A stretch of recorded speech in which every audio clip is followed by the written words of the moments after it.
Battleships. Their gigantic guns can hurl deadly projectiles the weight of an automobile against targets more than 20 miles away. They are still among the fastest, largest, and most powerful warships ever to sail the world's oceans. Deep inside the armored hull, men program critical data into a sophisticated central nervous system. Its origins date to the last century. At their command, the guns fire with fearful accuracy. For 100 years, proud symbols of the world's mightiest nations. Great fighting machines that had no equal. Home to that special breed of fighting man, the battleship sailor. Victors and victims in the war at sea. On their decks have unfolded many a turning point in the history of the 20th century. The battleship, long thought unsinkable, indestructible, until the morning of December 7, 1941, when at Pearl Harbor, her mastery of the sea seemed over, eclipsed by the terrible power and accuracy of carrier-based aircraft. Yet she reappears in Korea and Vietnam. And 50 years after the premature report of her death at Pearl Harbor, her weapons echo across the waters of the Persian Gulf. Once again, the battleship is back. This is her story.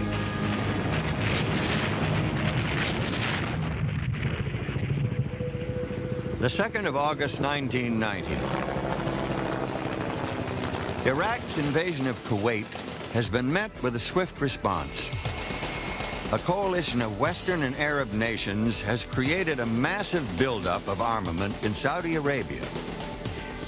President George Bush issues a final ultimatum to the Iraqi president: withdraw from Kuwait or face overwhelming force. As 1991 begins, the United States adds the final weapons to the coalition's arsenal.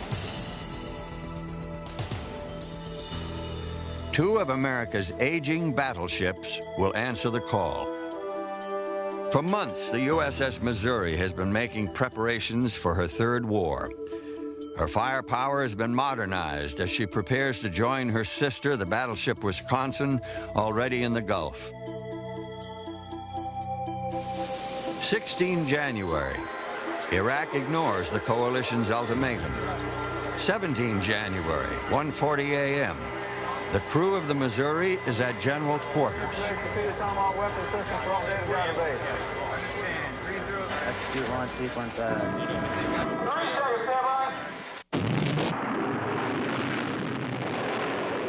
Missouri Captain Lee Case. The Tomahawks, of course, were the first ones launched in the war, and this was the first time that the battleship Missouri entered the modern age with modern weapons.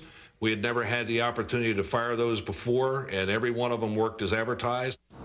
And the Missouri's basic armament, her 50-year-old 16-inch guns, were fired in anger for the first time since the Korean War.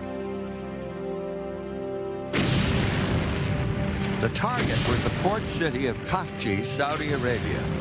To get within range, the Missouri moved into the shallows. There were only 3 feet of water beneath her keel. Lee Case. Well, when the big guns were fired in anger for the first time during the Gulf War, a cheer could be heard from one end of the ship to the other.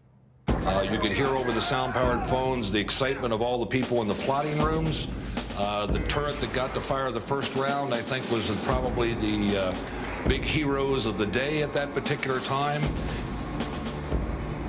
Later, when the ground war to recapture Kuwait began, the Missouri pounded away with her big guns to support the soldiers and Marines ashore.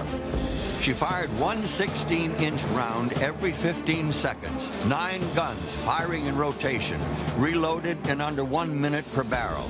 In just 2 hours, the Missouri had fired 133 rounds. Not bad for an aging lady.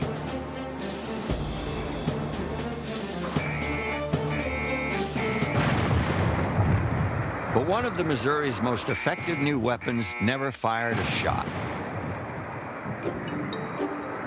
The RPVs, or remotely piloted vehicles, were the Missouri's own spotters, like the battleship float planes of old.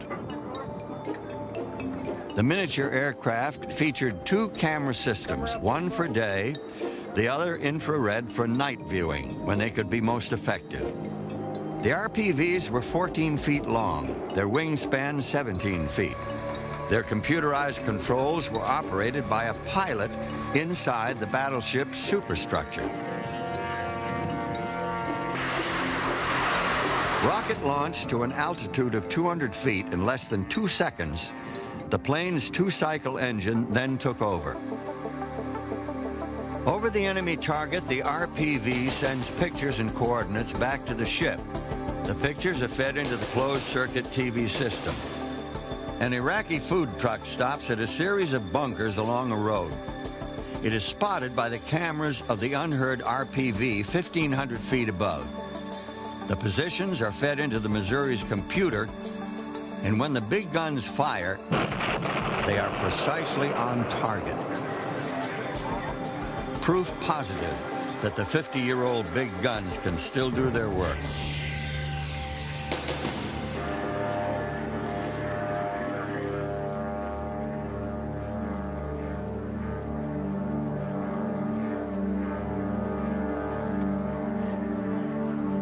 For Lee Case, the RPV was the perfect airborne spotter.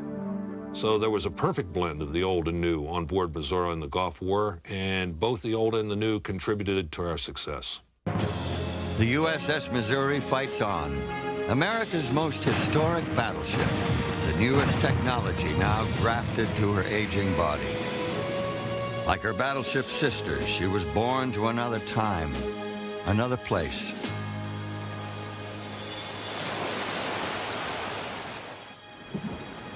Far from the Persian Gulf, off the Hawaiian island of Oahu, is the watery graveyard of another great battleship.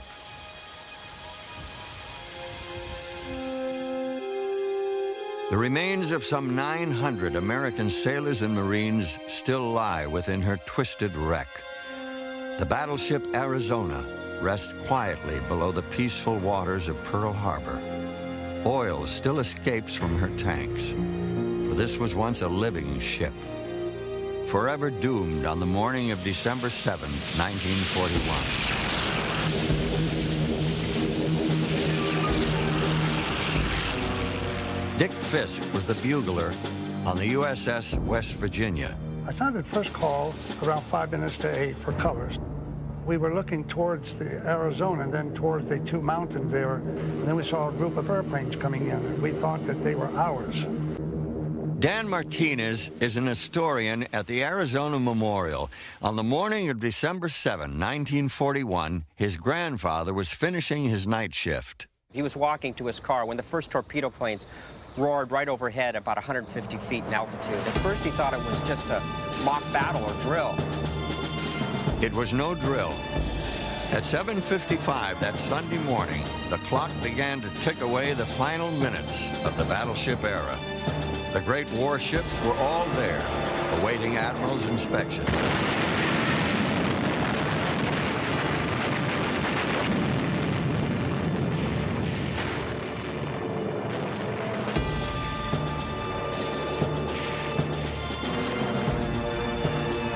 For the skilled Japanese pilots who had long practiced for this secret mission, the American battleships moored so tightly in a row were a textbook target to which they brought new and terrible weapons of war. The development of a shallow water torpedo was essential to the success of the attack. The Japanese knew that Pearl Harbor was only 45 feet deep. American commanders felt secure in Pearl Harbor. They were sure torpedoes required a depth of 100 feet before they could be effective. But they were wrong.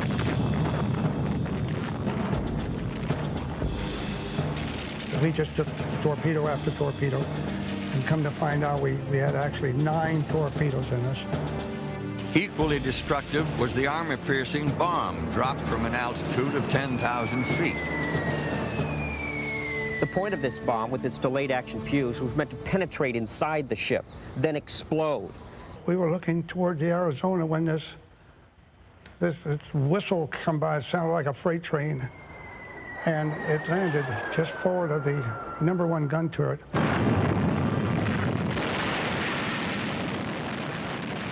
I thought that the battleship was most invincible. Nothing can hurt it.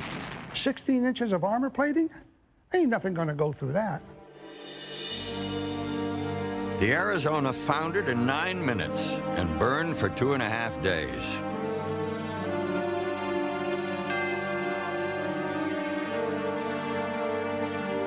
"1,177 men lost their lives on the battleship Arizona that morning.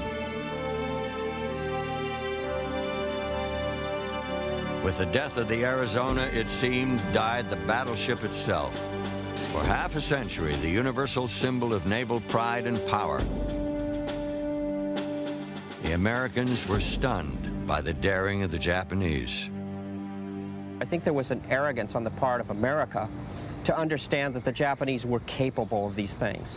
Mostly when you read newspapers or magazines of the period, you got the impression that the Japanese were inferior. Japanese planning was anything but inferior. They had set a secret route across the treacherous northern Pacific and had sent the liner Tayumaru in advance to be certain no one sailed up there. In a bold effort, they raced toward Pearl Harbor, knowing that they could succeed. I thought we had the most powerful Navy in the world. What happened? The sunken Arizona was thought by many to symbolize the end of an era.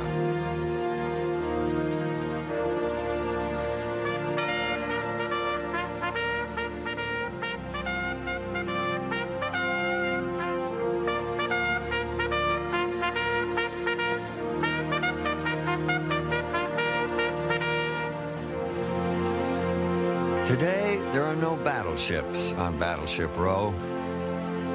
Only the symbols and memories of those once great warships and of the war itself linger on. The Japanese had been planning their attack for over a year. Their war plan had been secretly but actively in operation since the fall of 1941.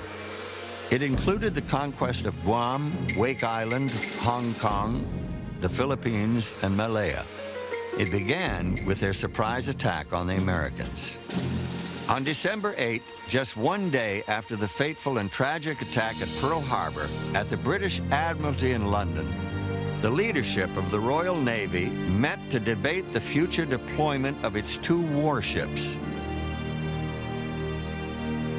Prince of Wales and Repulse, Winston Churchill's personal choice to protect the far-flung reaches of the British Empire. It was the Prince of Wales that just 4 months earlier carried Churchill across the Atlantic for his historic face-to-face meeting with the American president.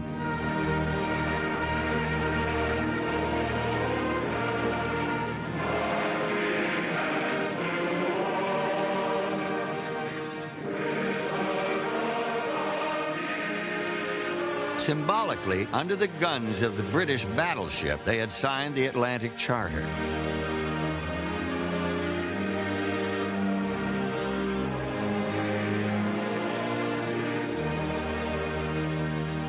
Now, in the Pacific, the Prince of Wales and Repulse are the lone symbols of Britain's resolve.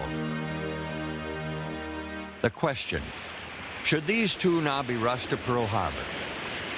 The debate continues throughout December 9. At day's end, they adjourn. The decision will be taken tomorrow, December 10, 1941. But off the coast of Malaya, it already is tomorrow. As Admiralty officials sleep in London, Repulse and Prince of Wales search the sea for a Japanese landing force and are spotted from the air. As at Pearl Harbor 48 hours earlier, the combination of high-level bombers and low-flying torpedo planes is devastating. It will be the first time that aircraft will sink a battleship underway at sea. 840 British seamen lose their lives when the Prince of Wales and Repulse are both sunk. Those who had been debating the future of the two battleships awake to hear the terrible news. British naval historian Eric Grove. The Prince of Wales and Repulse was very much Churchill's own miscalculation. He thought that a small, fast squadron of capital ships based in Singapore would act as a very potent deterrent to a country that he thought of as effectively a bunch of rather crude yellow men who hadn't really grasped Western technology. Nothing could have been further from the truth. The loss of the Prince of Wales and the Repulse was a tremendous blow to British prestige, self-image, not just Britain itself, the entire empire. Reeling from the attack on Pearl Harbor and virtually alone in the Pacific, the United States strikes back.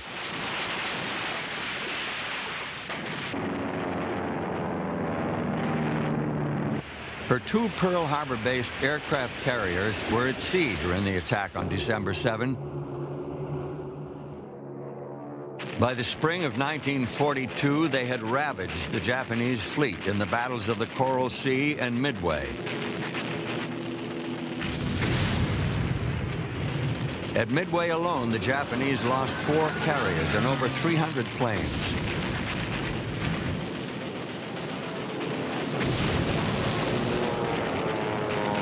Pearl Harbor had been avenged. In just 6 months, the tide of war had changed dramatically. On July 11, a battleship appears outside Pearl Harbor. She is the USS North Carolina, the first American battleship to be commissioned in 18 years. The largest, most modern of all American warships. It has taken nearly 8 years to design and build her. The North Carolina would soon be in the thick of battle. But on this day, the majority of her crew lined the decks to see the damage kept secret for 7 months. Larry Resin was a 17-year-old seaman aboard the North Carolina. I looked out and I saw these ships with their broken backs. I saw the Arizona still tilted over, the USS Oklahoma battleship, just the bottom showing, oil all over the place. All of a sudden, there was this cheer from the men on the ships, from the shore, and I said to myself, we haven't done a thing, a damn thing, and they're cheering us. Ken Hughes was at Pearl Harbor when the North Carolina came down the channel. What I saw there that day was the most magnificent man of war that any of us had ever seen. This ship meant that we had people, ships, and ammunition coming out of the States that were going to be there in short order and that were going to help us survive. The North Carolina would fight in every major campaign from Guadalcanal to the bombardment of Japan. She first saw action on 24 August 1942 while protecting the carrier Enterprise.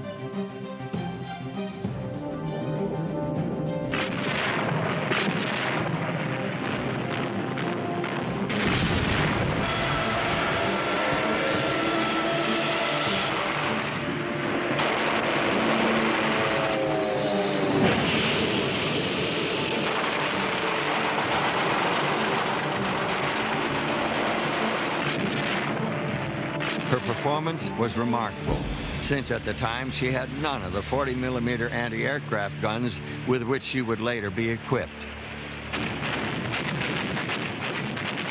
At one point, 6 dive bombers were driven off by her primitive 20mm deck guns. And by day's end, she had shot down 7 planes and assisted with 7 more. As the war progressed, the North Carolina bristled with anti-aircraft guns. In her lifetime, the North Carolina's guns served her well. She earned battle stars for 15 campaigns. 9 times she shelled enemy positions ashore. She sank a troop ship, destroyed at least 24 aircraft, and defended American carriers against scores of attacks.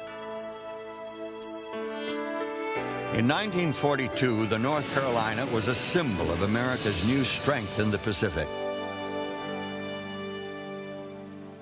She would soon be joined by 6 of the 8 battleships the Japanese thought they had destroyed at Pearl Harbor. At Guadalcanal, the carriers Enterprise, Saratoga, and Wasp were joined by the North Carolina, Washington, and South Dakota. Roosevelt Flinard served aboard the North Carolina. August 7th, 8th, and 9th, 1942, the North Carolina was a part of a task force that was invaded Guadalcanal. We began firing before daybreak, and we fired several hours. After we bombarded the island a while, then the planes came in for bombardment. We backed out. The American carrier-based aircraft made certain that the Japanese would not reinforce their positions on the island. So our role was to protect the carrier from any other carrier planes and other ships that were in the area. Our job in the magazine was to get powder and shells up to the gun. We were sealed in. We were 3 or 4 decks down in this magazine. We would have to really work hard when it was an air attack because the 5-inch guns were shooting bam, bam, bam real fast, and we just had to get the powder up there to them. The men shut up in the North Carolina and in other battleships during an air attack could track the Japanese planes coming closer and closer by listening to the guns. First the 5-inch, then the more rapid 40mm, and finally the deck-mounted 20mm as the planes that survived came within close range. Fall 1942. The battle for Guadalcanal wears on. The Japanese send one of their most powerful battleships, the Kirishima, to bombard the American air base at Henderson Field. On the nights of 14 and 15 November, between Savo Island and Guadalcanal, the battleships Washington and South Dakota engage in a gun duel at point-blank range with the Japanese force.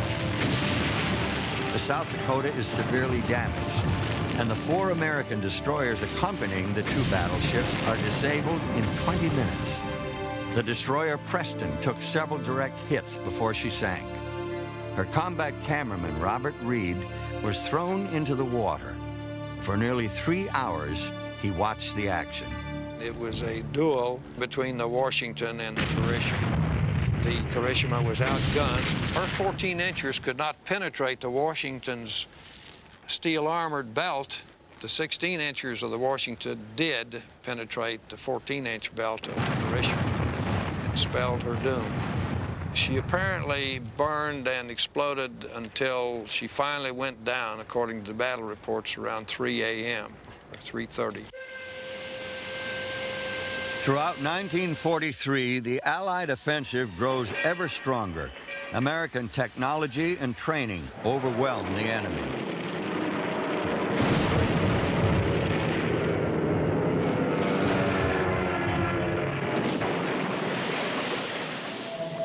In the fall, the Allies begin the Central Pacific Campaign, a march through the Japanese-held atolls north of the equator, only 750 miles from the enemy homeland. Part of the American effort will rest with a new class of battleships, the Iowa class.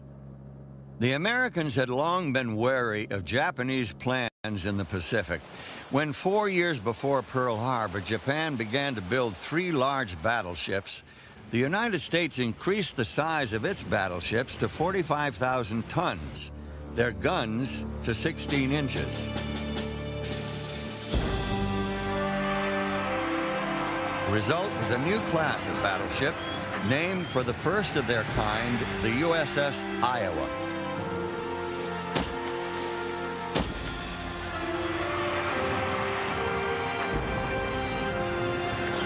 More than 5 years in design and construction, the Iowa and the Missouri would be built in the New York Navy Yard, the New Jersey and Wisconsin in Philadelphia. Up to 10,000 people had a hand in the construction of each ship. The Missouri alone required 3 million man-days of work. In recognition of the threat from enemy aircraft, the 4 Iowa-class ships had been designed with an emphasis on the protection of their turrets, machinery, and magazines against aerial bombs. The heaviest armor was more than 6 inches thick. 2 huge belts along the sides were angled inboard to provide protection equal to 13.5 inches of steel. The plates that were locked together to make up the belts weighed 50 tons each. The huge crane was at its limit as it positioned them to be welded in place. Because all of the Iowas entered service late in the war, each was equipped with the newest technology, including surface and air search radar that could track enemy aircraft 100 miles away. Each of the 3 turrets on an Iowa-class ship contained 3 of the newest 16-inch guns, the most powerful guns ever mounted on a U.S. warship. With its improved range, an armor-piercing shell from one of the new 16-inch guns was said to be capable of penetrating 32 feet of reinforced concrete. The Iowas had the greatest anti-aircraft capability of any ship in World War II. Their secondary armament included 25-inch guns in 10 twin mounts and 130 smaller anti-aircraft guns. They were fast, and they could cruise great distances without refueling. Their top speed was 33 knots, the fastest battleships in the world. And their range at 12 knots was an incredible 18,000 miles.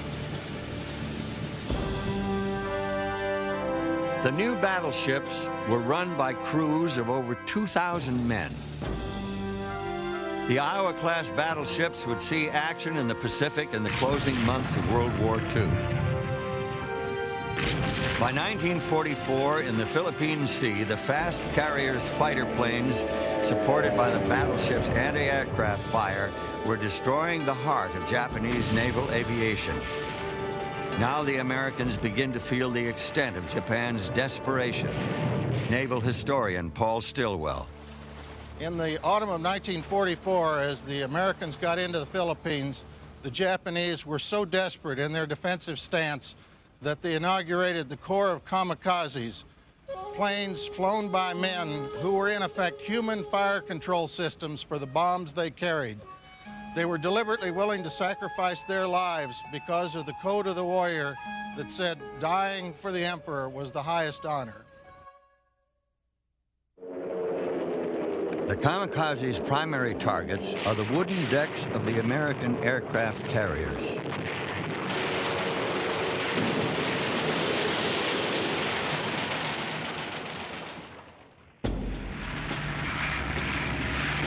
On 24 October, a force of 259 carrier-based American bombers and torpedo planes attacked 4 of Japan's largest battleships in the Sibuyan Sea. The American pilots concentrate on Musashi as she falls behind the others. After 9 hours of unrelenting punishment, the great Japanese man of war, ravaged by 20 torpedoes and 10 bombs, rolls over and sinks. Oil and debris from the Musashi still float on the water the next day when a Japanese fleet of 4 destroyers, a cruiser, and 2 battleships steam through a narrow strait called Surigao.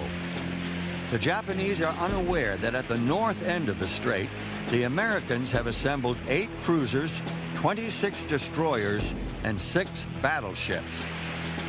It is a textbook trap. Ed Snyder was at Surigao Strait. We had very good intelligence which indicated to us which way the forces had to come. This forced the Japanese forces carrying the amphibious attack, led by some battleships, to come up through a strait, a very narrow strait, so narrow that the battleships could not turn. They had to stay within the channel.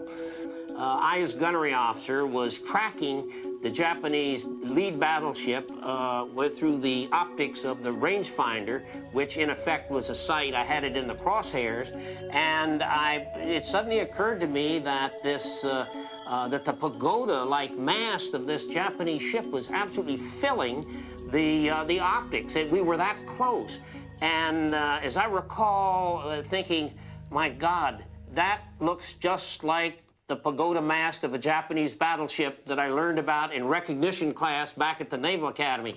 And then I thought, well, that's exactly what it is. And it's shooting back at us. It was at Surigao Strait that battleships last used the classic formation of crossing the T. It was a geographical decision, not just so much as a tactical decision, because the Japanese had to come up through the narrow strait. Crossing the T is a maneuver invented over a century and a half ago. By coming across the enemy's bow, battleships could fire broadsides while the enemy could only fire their forward guns.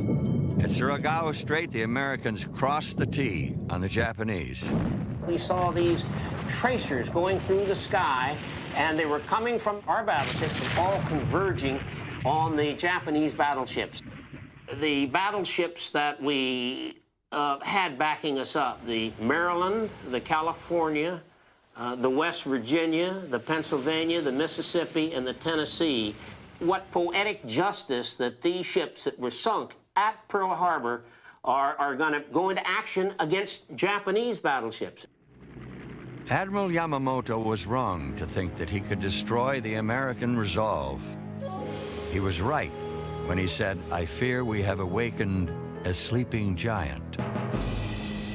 We must remember that Surigao Strait was the last major surface action between battleships. It's probably the last surface action between any kinds of ships that did not involve aircraft. That night, the American battleships, assisted, I like to think, by the attacks of the destroyers, really annihilated the Japanese battleship force. 4 months after the Battle of Surigao Strait, America's great battleships are called upon once again. This time, the assignment is the shelling of the Japanese-held island of Iwo Jima.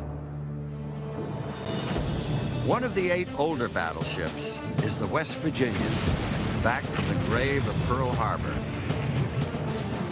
Her bugler, Dick Fisk, had been transferred to the 5th Marine Division and had gone ashore as an assistant platoon leader.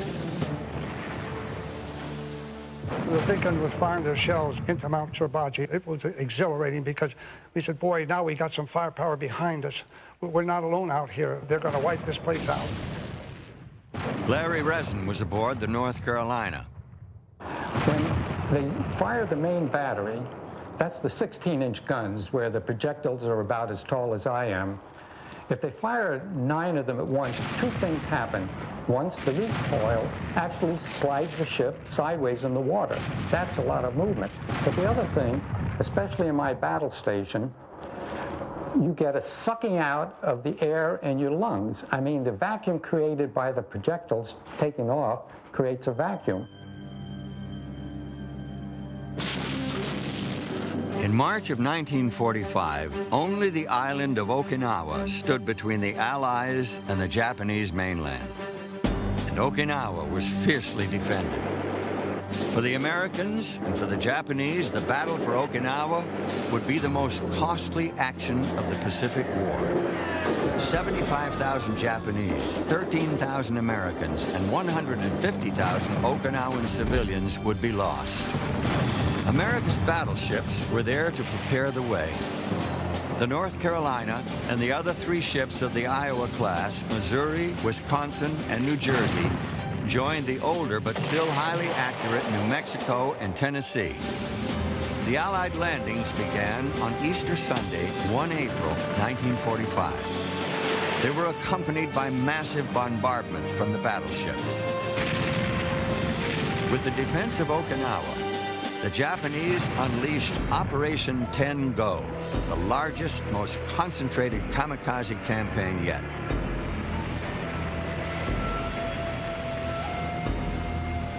As I'm looking through these binoculars, which are huge binoculars called the eyes on the signal bridge, and I'm looking at this plane coming down as I see the shells coming out forward all around, and then all of a sudden I look in the side of the cockpit and I see the pilot, I see his fixed eyes, and then all of a sudden the wings come off, the explosions occur, the engine evidently catches on fire, and the pilot, with blood ringing down his face, leans over and slumps, meaning he's dead. Yet the plane still keeps coming like a ballistic missile straight at you, straight down. Very fortunately, it missed us by about 100 yards. Operation 10 Go was truly a massive suicide campaign. The Americans had never seen anything like it. Thousands of young pilots eager to die as human bombs, believing they were part of a divine wind. Thousands of kamikaze planes were shot out of the sky by carrier-based fighters and anti-aircraft fire from the battleships. Still, there were others that found their mark. 33 American ships and 5,000 men were lost to kamikaze attacks during Operation 10 Go. But perhaps the greatest kamikaze mission of all time involved not aircraft, but a battleship, the largest, most fearsome battleship ever built.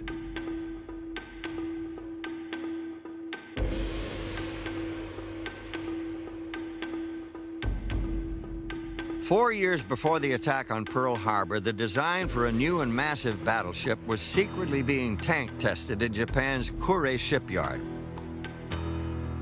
She would be called Yamato, the oldest and most sacred name with which the Japanese referred to their island nation. And she would be the largest, most powerful battleship ever built.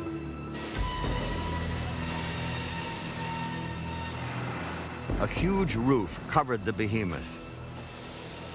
When trains moved past the construction, attendants drew the curtains to cut off the view. Under a shroud of secrecy, the great ship took shape. Nearly 23,000 tons of her total weight was in her armor, a record that has never been equaled. Her largest guns were over 18 inches in diameter, and one single turret weighed more than a heavy destroyer. She carried 12 6-inch and 12 5-inch guns in her secondary battery and bristled with 152 25mm anti-aircraft guns. Her watertight compartments and hundreds of design innovations made her the most glorious symbol of Japanese naval supremacy. But it would all be in vain. 6 April 1945. The battleship Yamato and 9 support vessels steam out of the port of Kure into the East China Sea. She's completely armed, but carries only enough fuel for a one-way trip to Okinawa. Ceremonial sake and prayers are offered to the 2,500-man crew. For this is to be the ultimate kamikaze mission. Yamato is to be sacrificed as the Imperial Navy's face-saving in the final battle of the war. This most powerful battleship of all time is to be run aground, her great guns used as field artillery. At sea, the Americans are waiting. The Suicide Task Force is spotted by a single Grumman Hellcat out 240 miles from his base aboard the carrier Essex. The first wave of planes is ordered into the air. There are 9 American carriers in position. The battleship Yamato will feel the full fury of their bombs and torpedoes. Helldivers, Avengers, Hellcats. Over 400 of them. Even more planes than the Japanese had unleashed at Pearl Harbor. Yamato went down with 2,498 Japanese officers and men. The only record of her final moments are these primitive combat photographs.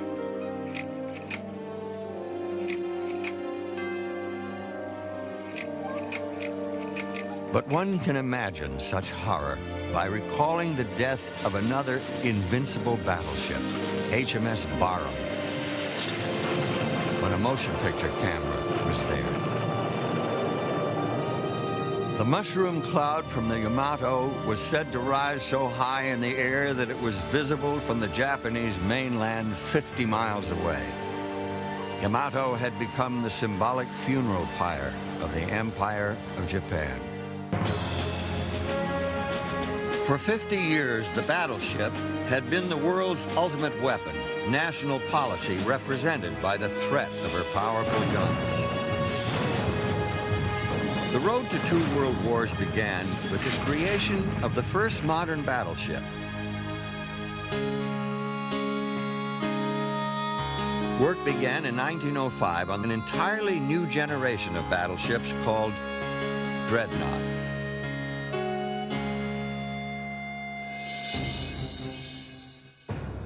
HMS Dreadnought would be the heaviest, fastest warship afloat.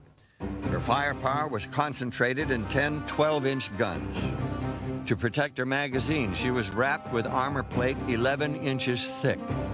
Below her waterline, 18 watertight compartments made her unsinkable. She carried torpedoes and was the first major warship to run on steam turbines, her 8 engines propelling her at an unprecedented 21.6 knots. Andrew Gordon is an authority on Dreadnought. Dreadnought laid down the gauntlet to every major naval power in the world. They had now either to build dreadnoughts themselves or relinquish major power status. Dreadnought changed everything. In America, Japan, and Germany, new battleships already approved were rushed into construction. The word dreadnought became synonymous with the new and more powerful battleships. Amazingly, one of Dreadnought's near contemporaries survives to this day. She is the battleship Texas, launched in 1912. Moored along the Gulf Coast near Houston, the Texas stands as a monument to the thousands of battleship sailors who served with her from 1914 through 2 world wars.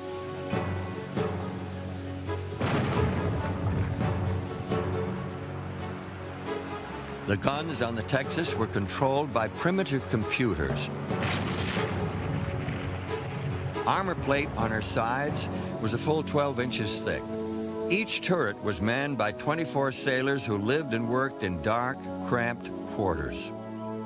The Texas reminds us of the primitive conditions aboard the first modern battleship.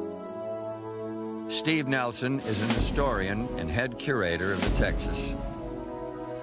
What makes the USS Texas so similar to HMS Dreadnought are these big guns. Now these are 14-inch guns. The Dreadnought had 12-inch guns. And the way these guns worked was that 2 crew members had to man this loading ramp, drop that down into position. The 14-inch shell was rammed all the way up the breech. 400 pounds of powder was placed in behind the shell. The crew had to grab the ramp again, making sure that it breaks in the middle, closing up. The breech was closed. The crew had to jump into tight confined spaces like this, buckle themselves in, and communicate with their crew members through this voice tube, ready to fire.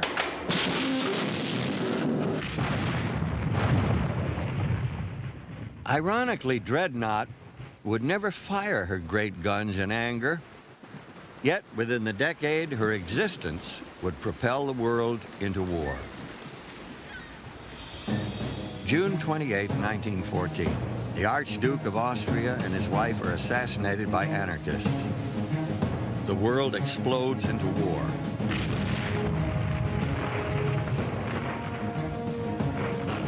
German submarines attack British merchant shipping. Then on May 30, 1916, the German fleet steams to sea for its first confrontation with England's Grand Fleet. The decade-long arms race approaches Armageddon. The dreadnoughts meet off the coast of the Danish peninsula called Jutland. 250 warships fight the greatest sea battle the world has ever seen.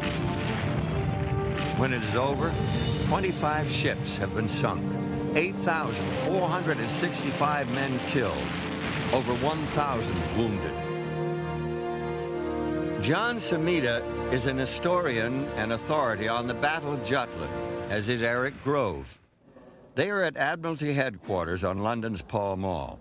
The problem to the people who sat in this room was that the battle had not succeeded in gaining the crucial objective, the destruction of the high sea fleet.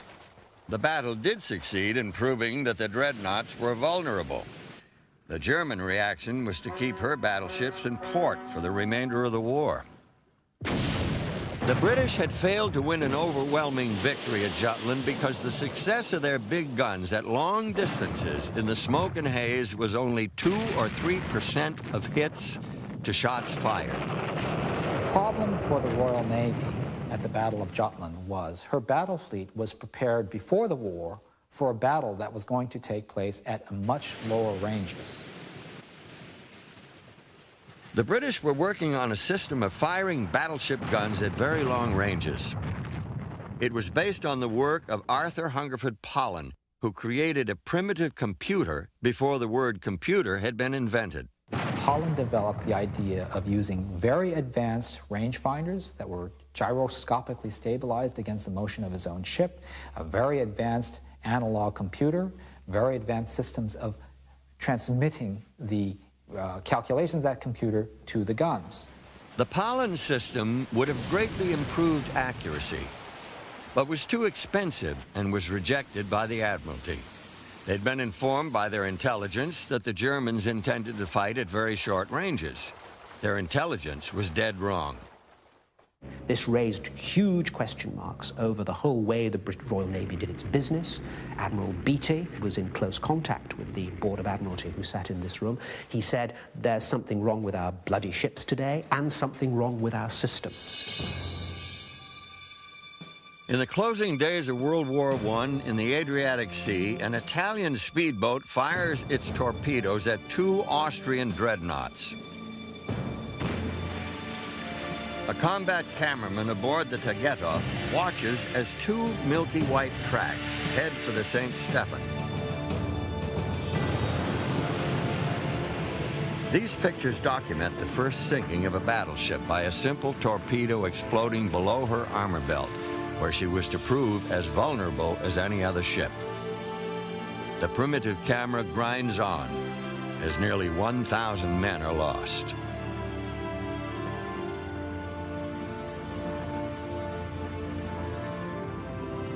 Days later, the war is over. The Allies and their defeated foe gather to set the terms of peace at Versailles. And as Germany's captured high seas fleet makes its way through internment at the Scapa Flow naval anchorage north of Scotland, a secret plan to seal its fate is already in place.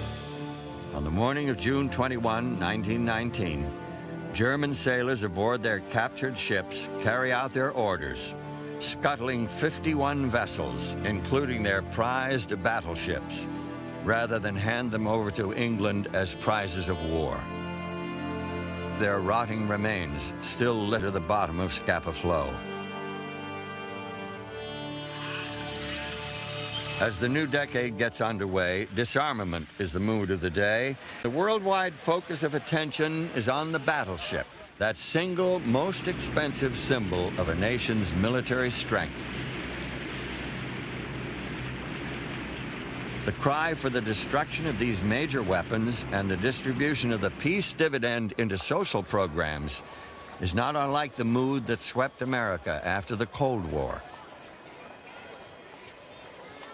In the spring of 1921, Brigadier General of the Army Billy Mitchell learns the Navy is preparing to bomb the captured German battleship Ostfriesland as part of its ongoing tests of air power versus sea power.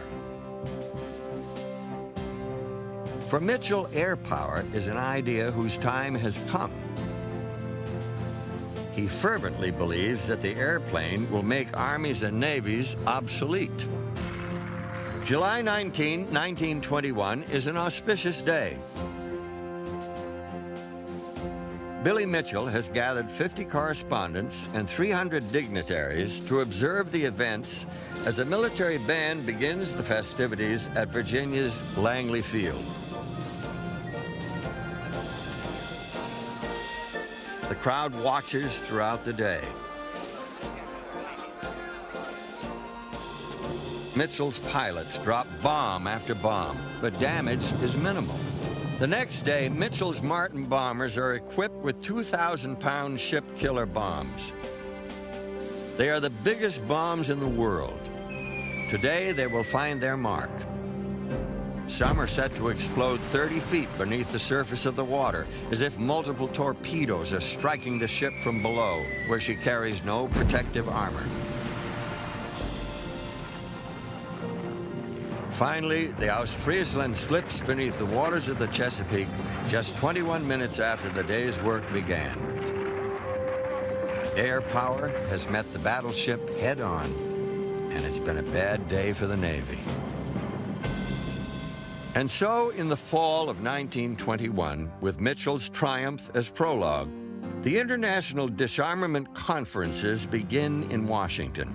When the meetings are over, guns on all existing warships are limited to 14 inches and displacement to 35,000 tons. No new battleships are to be built for 10 years. Others must be destroyed. France is given equality in tonnage with Italy, as is Britain with the United States. Germany is to be kept inferior to everyone, including the Japanese, who are angered when they are forced to accept a battleship strength well below Britain and America. Some will later say, on the day the conference ended, World War II began.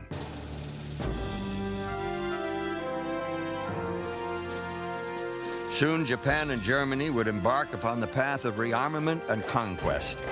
Within 2 decades, the world will once again be at war. And once again, the battleship will play a major part. It is 1939. Adolf Hitler has overrun Eastern Europe. And at sea, German U-boats once again prey on Britain's merchant fleet. Nazi surface raiders capture crews, then sink their ships. One such raider is the German battleship Admiral Graf Spee. Her captain, Hans Langsdorff, is a veteran of the First World War. He is known for his humane leadership. In the past year, he has destroyed 9 merchant ships without the loss of a single life. I think he had a real sense of responsibility for his ship's company, and he felt that decisions he had taken himself to risk the ship and risk them should not lead his men into very dangerous situations. Now, in the closing weeks of 1939, Hitler dispatches Langsdorff to intercept British cargo vessels off the coast of Uruguay. He was going to the River Plate to find a convoy that he would sink together with the escort, and he had been given the strictest of orders that the last thing a German raider should do was engage British warships. But for some unknown reason, Langsdorff disobeys. Perhaps he thinks any British warships in the area will be small and easily sunk. Aboard the British cruiser Ajax, Commodore Henry Harwood has been hunting the Graf Spee for months. Now he guesses exactly where Langsdorff is heading, and with the 2 other cruisers under his command, HMS Exeter and Achilles, he steams to intercept. On the Graf Spee, Langsdorff sights the masts of Exeter, thinks she is alone, and opens fire. The Battle of the River Plate has begun.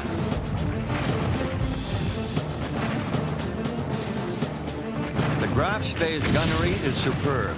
Exeter is hit first, then Ajax. Still, Harwood manages to direct the Ajax's guns on the Graf Spee. Exeter fires her torpedoes. The Germans must turn hard to avoid them and thereby leave the field of battle. Langsdorff orders the Graf Spee to the neutral harbor at Montevideo. He pleads for time to make repairs, but the Uruguayan authorities refuse. The ship is badly damaged and her captain has received 2 head wounds. The Graf Spee must leave in 72 hours. Langsdorff radios Berlin for instructions. At 5:25 on Sunday afternoon, 17 December 1939, this wounded symbol of Hitler's Navy weighs anchor and heads to sea. Outside the harbor, the British warships wait. A huge crowd has assembled to watch the battle to come. But there will be no battle. Just beyond the 3-mile limit, the battleship turns west and anchors. Captain Langsdorff and his officers depart the ship to find safe haven in Buenos Aires. Shortly afterward, explosions racked the Graf Spee.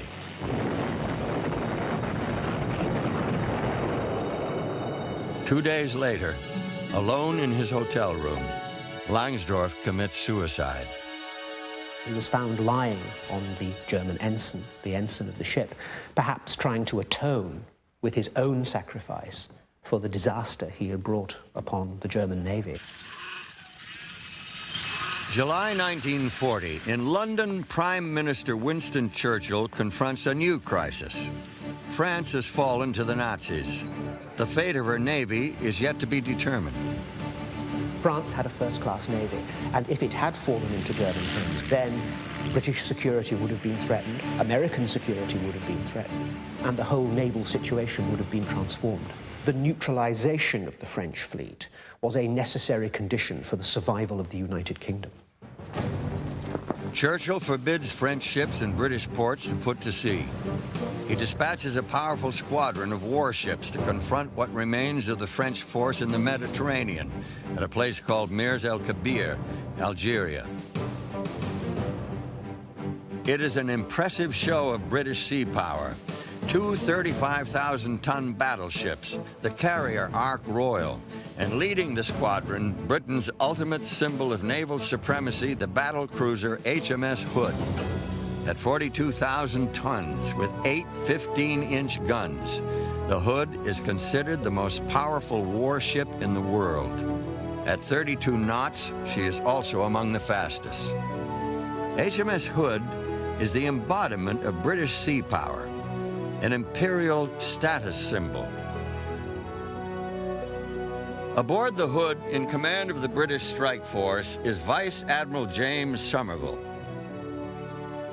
He anchors his flotilla at Gibraltar and prepares to send his emissary, Cedric Holland, to reason with the French Admiral, Marcel Gensoul.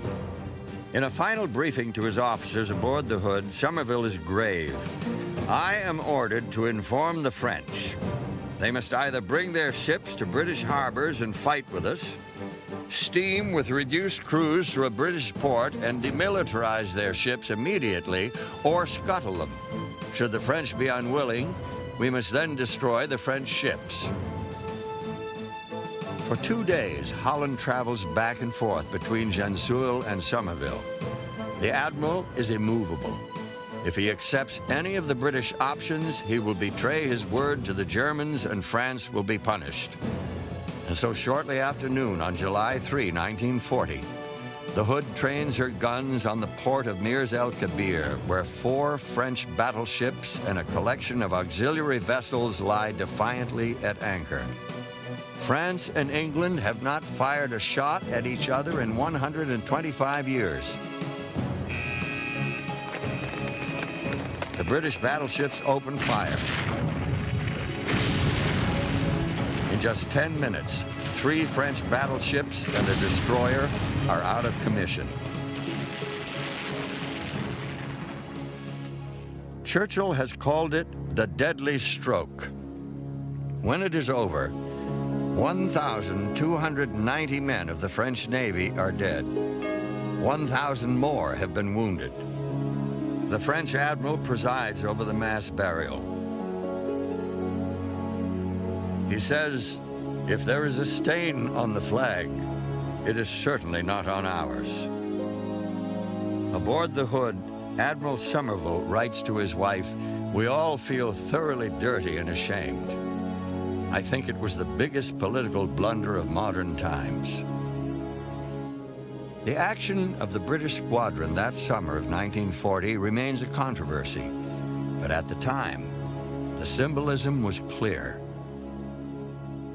Churchill was determined to demonstrate to the United States that Britain was serious about staying in the war. Britain was not going to do a France, and therefore Britain was worthy of American support. Control of the Mediterranean was an essential element of the British war plan in 1940. On 11 November, just 4 months after the attack on Mirs el Kabir, the British carrier Illustrious maneuvers into position. For the first time in naval history, the British will attempt a surprise attack by carrier-based aircraft against an enemy naval base. Their target, the Italian port of Taranto. Their bombs and torpedoes wreak havoc on the ships of Mussolini's fleet. John Neal of the Fleet Air Arm was in the first wave of planes. We were absolutely cock-a-hoop. We really were, because we saw at once that we had reduced the Italian fleet to on a par, or perhaps even less than our own fleet. So no longer were they really any immediate danger to us in the Mediterranean. We also felt that we had put one in the eye of the battleship boys, shall I call them, or the big ship gunners, who in effect ruled the Navy in those days. Word of the mission's unqualified success catches the attention of the top-ranking officer in the United States Navy, Admiral Harold Stark. He is concerned that what happened to the Italian fleet at Taranto could easily happen to the American fleet secluded in Pearl Harbor. Admiral Stark sounds the alarm, which goes largely unheeded in Washington. But not in Tokyo. On hearing the news from Taranto, the commander-in-chief of Japan's combined fleet, Admiral Yamamoto, turns to his chief of staff and says, "An air attack on Pearl Harbor might be possible now, especially as our air training has turned out so successfully." Spring 1941. The Japanese continue their aggression in Indochina and sign a war pact with Germany. Most of Europe is under the Nazi boot. Hitler is pleased with his new Japanese ally as he presides over the launch of Germany's newest, most formidable weapon, the battleship Bismarck. The ship is referred to as he, in deference both to its namesake, the great Prussian Chancellor, and the masculine warrior tasks for which it was created. On one speed trial in the Baltic, he reaches 30.8 knots. The ship boasts 8 15-inch guns and a sophisticated fire control system. Bismarck's armor consumes 40% of the ship's weight. The battleship is the perfect symbol for the Third Reich. And yet, Bismarck is far too valuable to place in harm's way. Its mission is to hunt enemy merchant ships, as do the other German raiders. On May 19, 1941, Bismarck steams to sea on its maiden voyage. Even before Hitler learns of its departure, the British are tracking Bismarck's progress. 4 days later, the battleship is located by the superior radar of the heavy cruiser Suffolk. Now the Royal Navy knows Bismarck is on the move, racing for the North Atlantic. HMS Hood and Prince of Wales are dispatched to intercept. By 5:45 on the morning of 24 May, the Hood and Prince of Wales have closed within 13 miles of Bismarck. Hood fires first. Bismarck immediately returns fire. The first shells strike the Hood's fused torpedoes at midships, and she explodes. Battle was over in a matter of minutes. Hood blew in two, a huge explosion, witnessed in horror from Prince of Wales. Hoods going at 28 knots, the stern section virtually drove herself into the sea, and the bow section canted up. A final salvo was seen being fired from the foremost guns uselessly into the sky. In a few seconds, Hood was gone. Of the ship's total company of 1,419, 3 survivors cling to life rafts in the icy water. Only one, signalman Ted Briggs, is alive today. I felt myself being dragged down, and I was trying to get away. And the next thing I knew was I suddenly seemed to shoot to the surface. When I came up, there wasn't another soul inside. I looked around, and she was about 50 yards away, and she was vertical with the water. And the B turret was just going under. I panicked, and I turned and swam as fast as I could away from her. And when I looked around again, she'd gone. Those on the upper deck, a lot were killed and wounded before she went. And the others, I suppose, were just taken care of by suction. But only 3 of us came up. She was a beautiful, proud ship, but unfortunately, with a glass jaw. HMS Hood's glass jaw was a function of her design. Armor had been sacrificed for speed. The next day, the victorious Bismarck, a hole in its bow from a shell fired from Prince of Wales, is short on fuel and heads directly for France. The Royal Navy had been utterly shocked at the loss of Hood. Ships right across the Atlantic converged towards the likely area of Bismarck, in some cases without orders. They had to find Bismarck. They were going to sink that ship, one way or another. 26 May, 1941, 10:30 a.m.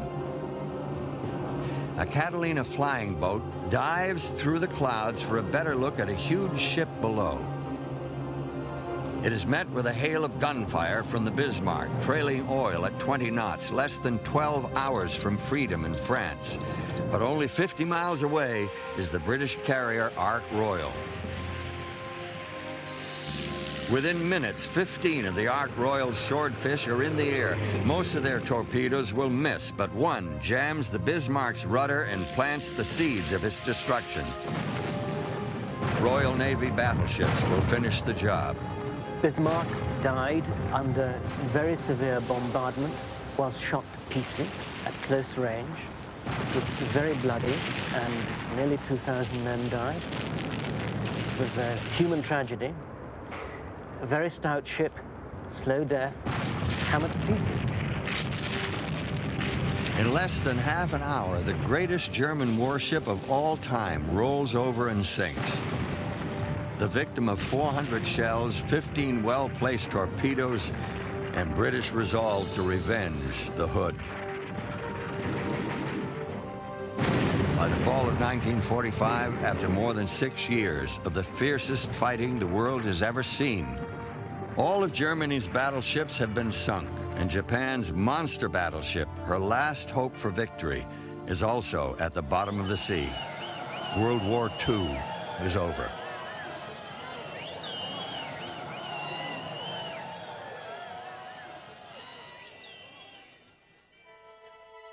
The once mighty empire of Japan lies in ruin. President Harry Truman from Missouri prepares for peace. I have received this afternoon a message from the Japanese government.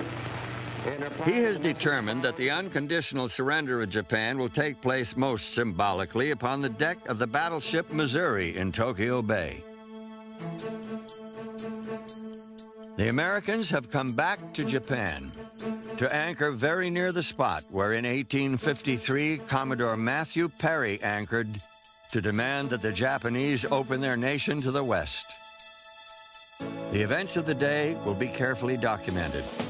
170 reporters, photographers, and radio soundmen swarm the decks of the USS Missouri to record sounds and images that will be seen around the world for years to come.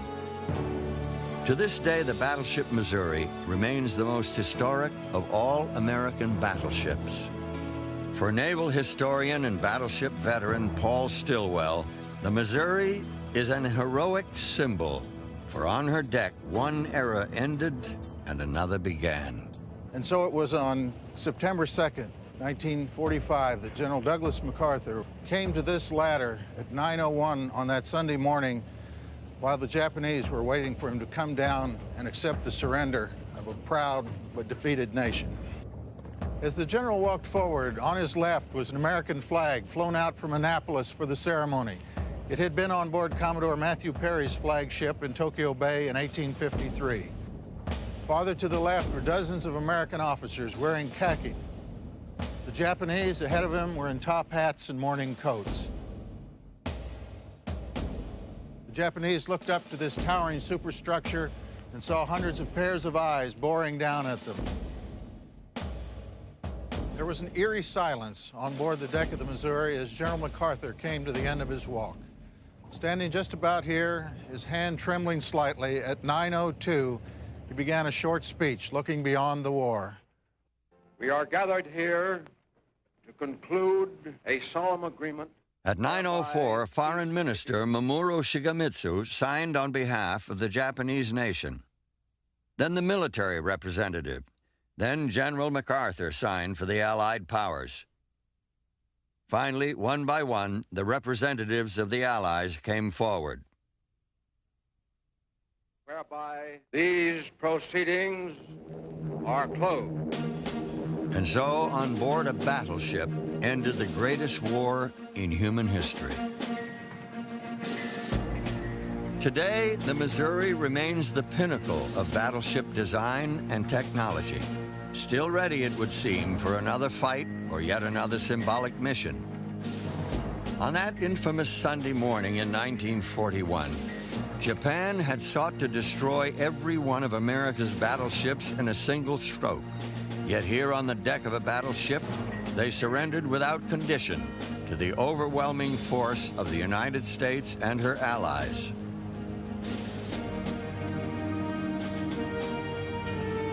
The living symbol of that force remains the battleship Missouri. Missouri Captain Lee Case. She is a ship with a heart and a soul. And the soul of the ship has always been and always will be the past, present, and future sailors that serve on her.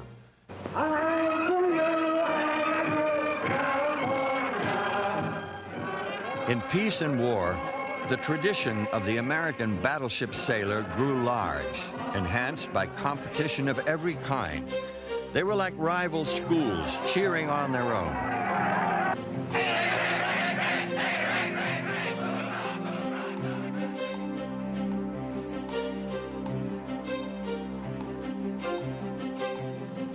Battleship sailors have long been a special breed, perhaps because of the extraordinary teamwork required to man the guns and fight the ship, or the special symbolic nature of a battleship, or simply because they knew they were aboard the Navy's best. Their ship became their home, and their home was a matter of pride.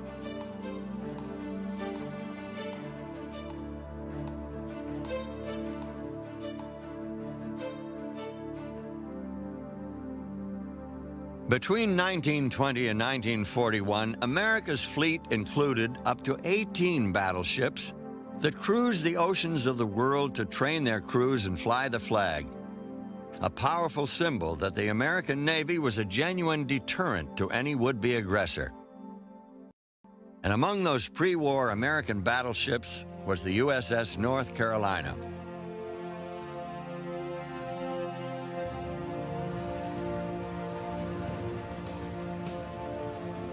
Today, she rests as a state memorial in Wilmington, honoring the more than 10,000 North Carolinians who fought and died in World War II.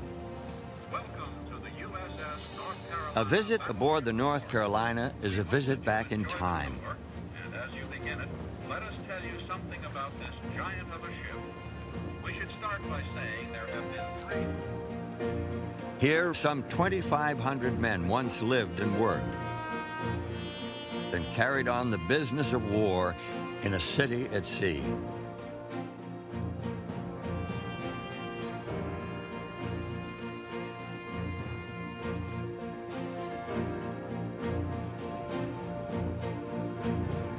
The North Carolina's engines could drive the ship at 27 knots, 6 knots faster than any previous American battleship.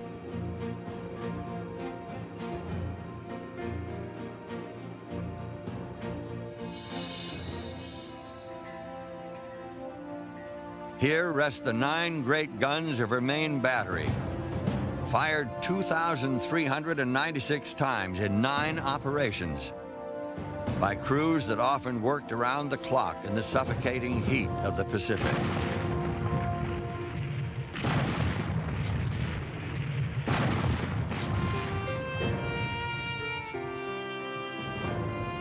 Captain Dave Shoy is executive director of the North Carolina Memorial. He explains how the crew worked the guns. This is the lower projectile flat from where the crew would take the chosen type of ammunition, be it the 2,700-pound armor-piercing or the 1,900-pound high-capacity projectile, and raise it up to the gun house to be placed in the barrel.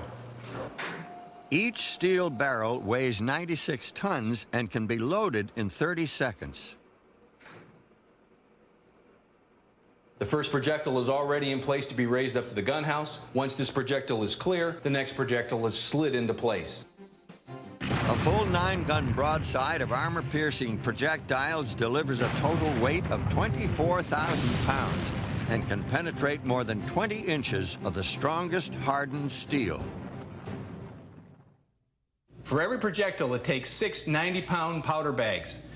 The crews down here will take the bags out of the tanks, put them on the conveyor belt. From here, they're passed one at a time to the powder flat, and then 6 of them together are going to be raised up to the gun. The projectile, when the transfer tray lays down, is then rammed into the barrel. In the second phase, the first 3 bags of powder come out of the hoist and are separated, and then the second 3 bags are rolled into place. In the third phase, the 6 bags of powder would then be rammed into the barrel, the primer attached to the last powder bag, the breech closed, and the gun is ready to fire. The shells are hurtled over 2,000 feet per second as the gun recoils on itself, a distance of 4 feet. At a range of nearly 20 miles with the guns at maximum elevation, the trajectory is 7 miles high and the projectile becomes an armor-piercing bomb. To hit a moving target from a ship which itself is moving, pitching, and rolling requires a complex system of fire control. Deep below deck is the North Carolina's plotting room and the ship's analog computers. These primitive yet rugged computers, called range keepers, and their electrical switchboards control the guns. A stream of information from directors high up in the superstructure is relayed into the controlling range keeper. The course and speed of the ship and of its target ship, wind direction and velocity, temperature of the powder and the air, type of projectile, time of flight, gun wear, velocity of the ocean current, and more. The gun is aimed not at the target, but where the target will be when the projectile gets there.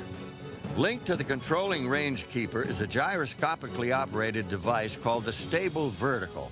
The guns actually remain stable and can be aimed with great accuracy while the ship rolls and pitches beneath them.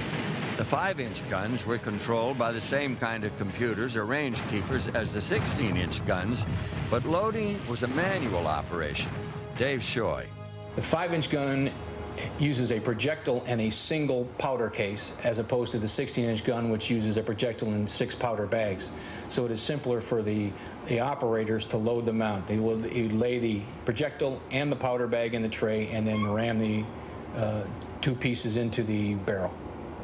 It takes about 47 sailors to fully man a 5-inch mount.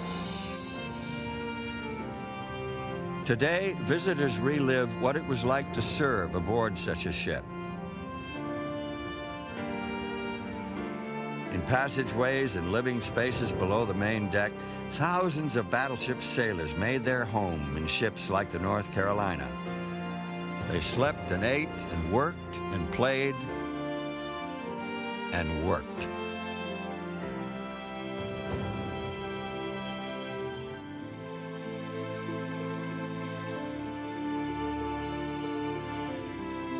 The galley served up 3 meals a day and then some. There was a store and a post office. And on a battleship, there was ice cream at the soda fountain. There was a newspaper,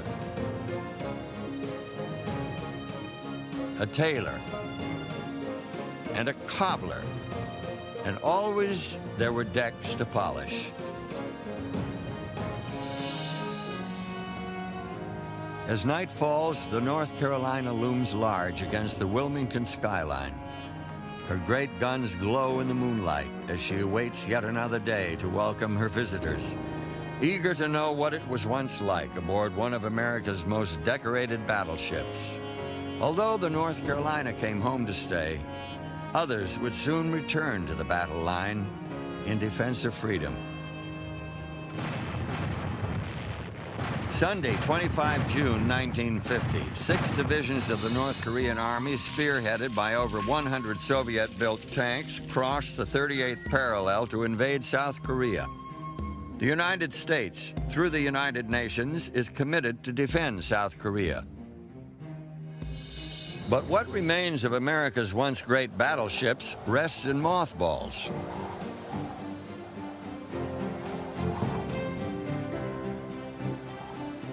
Only the Missouri, the last battleship commissioned by the United States Navy, is still at sea.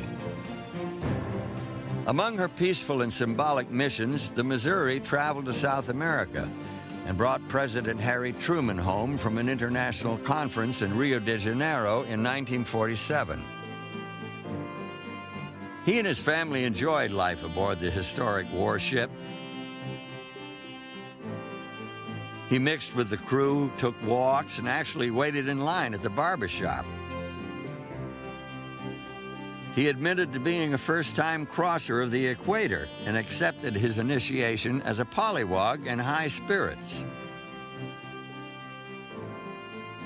From 1948 to 1950, the world's most famous battleship was at sea as a training ship.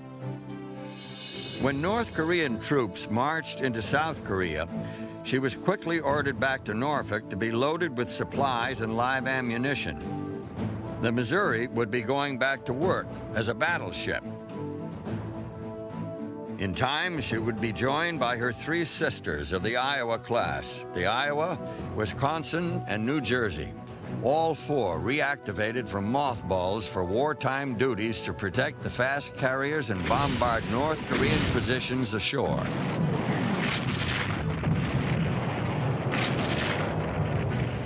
September 1950, the battleship Missouri has fought through 2 hurricanes, arriving too late for support of the American invasion at Incheon. Now, equipped with a helicopter for spotting, her big guns speak once again.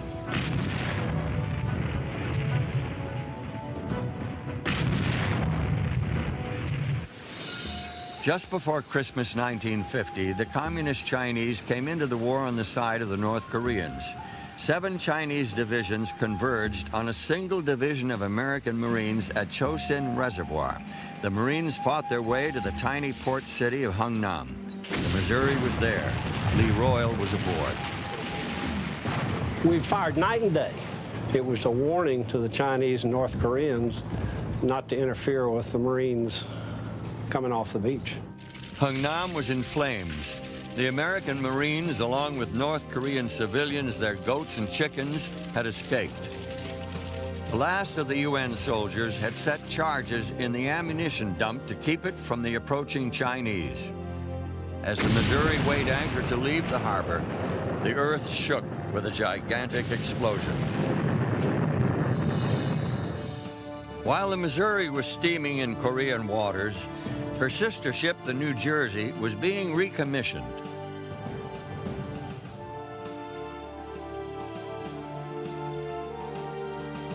By May, she was stationed off the North Korean port city of Kansong.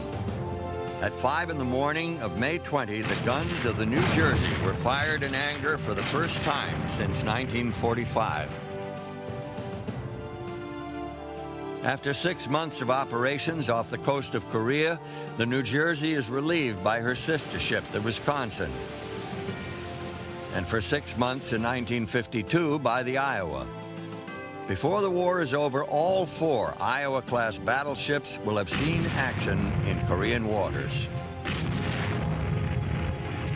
After Korea, there were diplomatic cruises, training missions, and NATO maneuvers.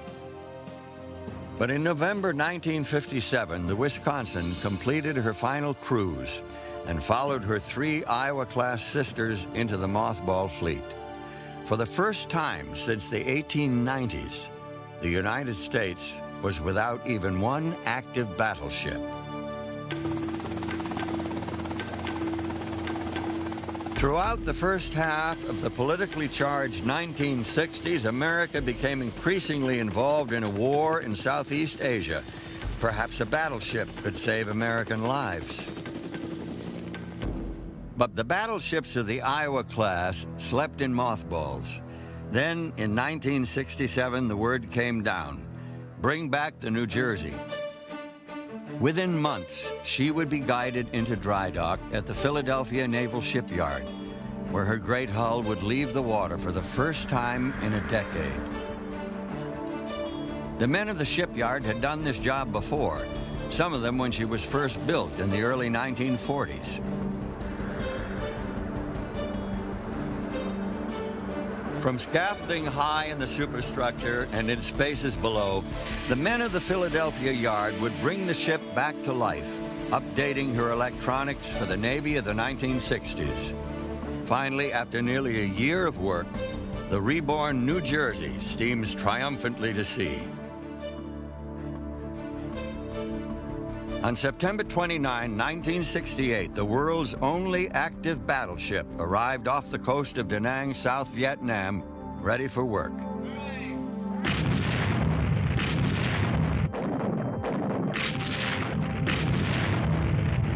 Captain of the New Jersey at the time was the colorful J. Edward Snyder.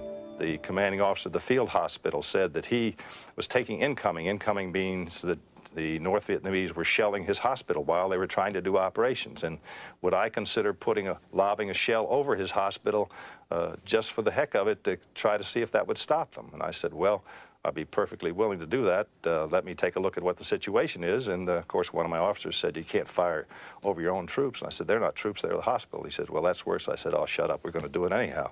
So we would stand up there, and between the hours of 1 o'clock and 3 o'clock in the morning, fire randomly 2 shells directly over the hospital and have the explosion go several thousand yards over the hospital. And not one time during the 30 days we did that did the hospital take incoming from the Vietnamese. Throughout her tour in Vietnam, the New Jersey was a constant object of attention from the press. On one occasion, a reporter approached Captain Snyder and asked about the ship's real effectiveness.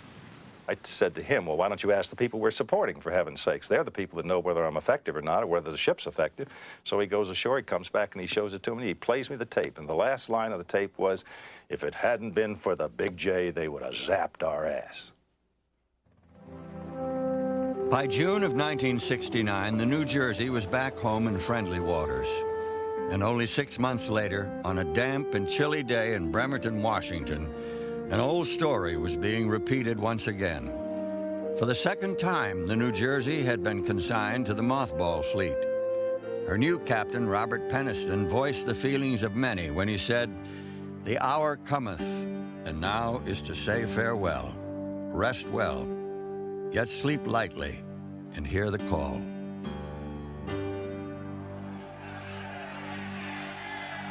Then in the fall of 1979, Iranian militants seized America's embassy in Tehran.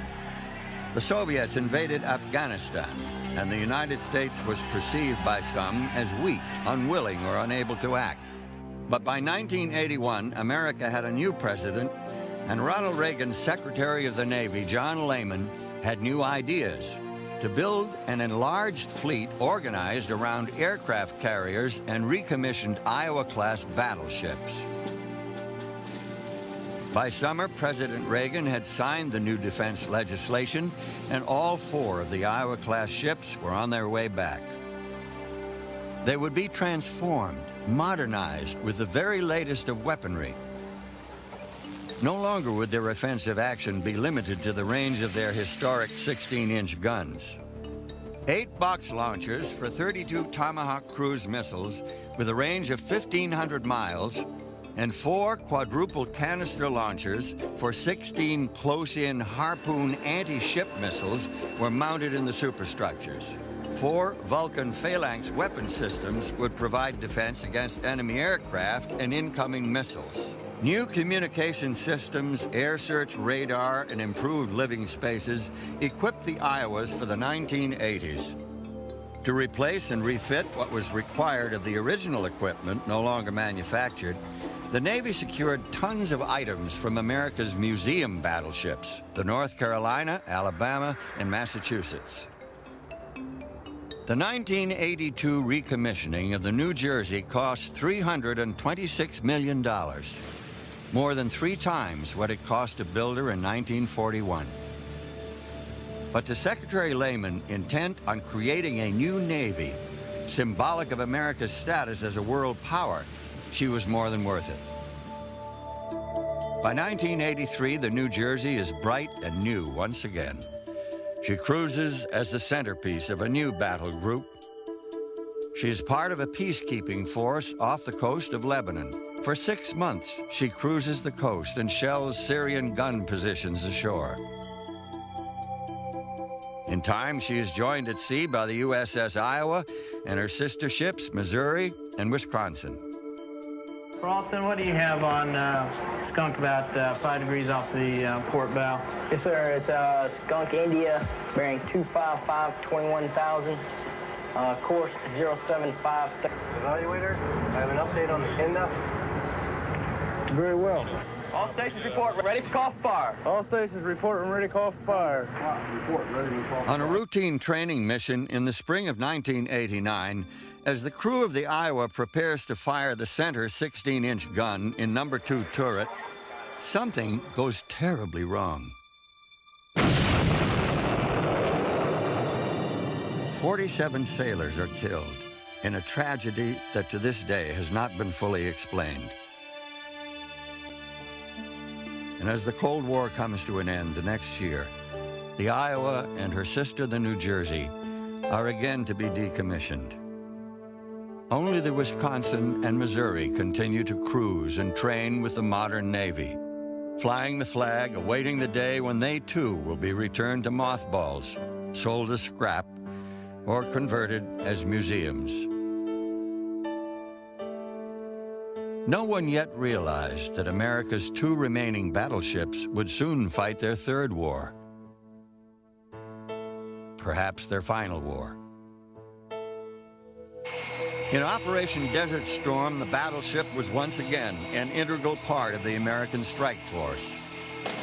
From their decks, Tomahawk cruise missiles were launched at targets up to 800 miles away in Iraq and Kuwait. They were so accurate and destructive that eventually the coalition ran out of targets. No hostile fire ever reached the battleships.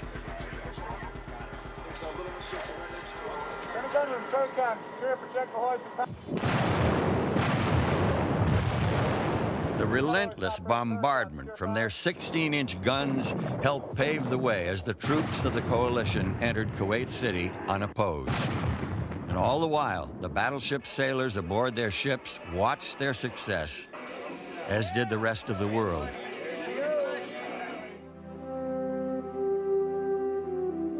The forces of the coalition declared victory on February 28th.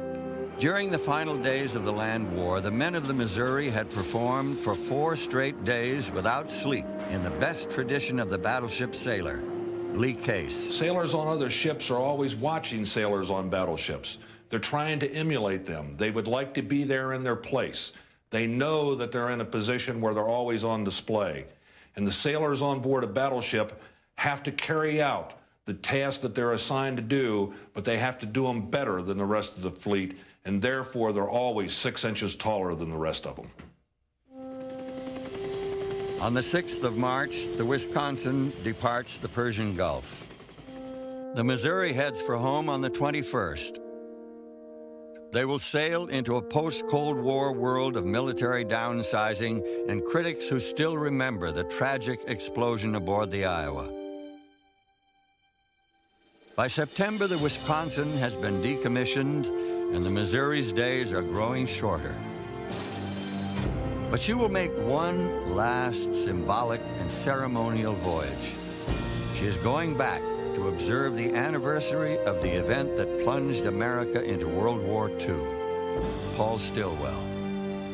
One morning in early December 1991, it was my privilege to be here on board the battleship Missouri as she steamed in the Pearl Harbor Channel for the last time. As we went in on the port side were the mooring quays where the battleships had been in December 1941 when the Japanese attacked. And in my mind's eye, I could see the smoke and the flame billowing up where hundreds of American sailors were killed. The past and present intertwined in the memories of young and old. 50 years ago to the day, their thoughts float back to that Sunday morning when many thought the era of the battleship had come to an end.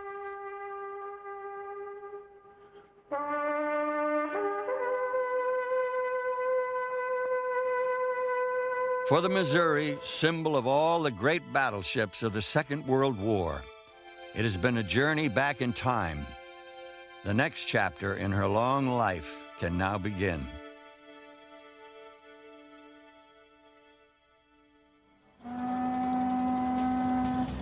March 31, 1992, the Long Beach Naval Shipyard.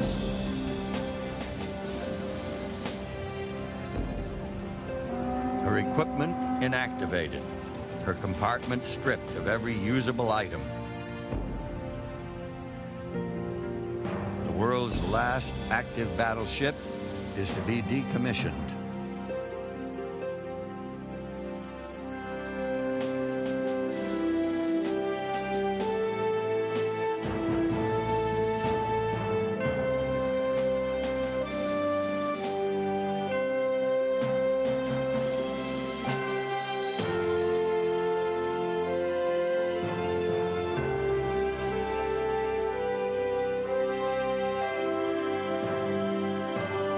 Now she seems but a symbol of past glories, the last of her breed of thoroughbreds.